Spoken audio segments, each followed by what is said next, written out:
besar lagi.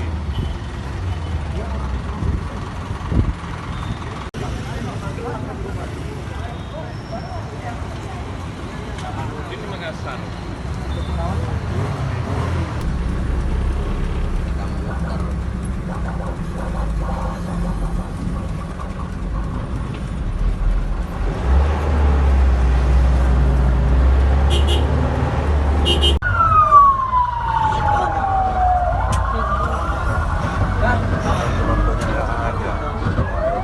Ribuan. Itu berapa orang ya? Nggak ada 1000, cuman Ya, cuman itu nggak enak. yang kita masalahkan itu kita ada punya uang ganti kemarin itu yang menjadi. Aku bilang sama federasi, kalau yang lain aku jadi. Kalau mau ban di lapangan aja ya? Ya nggak apa-apa.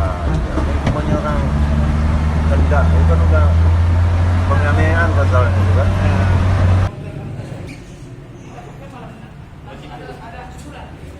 Apa bro? Tes dulu di sini jam berapapun nanti rekan-rekan siap untuk berangkat ke bandara. Kita kawal sampai bandara. Ya, sudah Pak, aman, kita jamin. Insya Allah nggak ada aneh-aneh.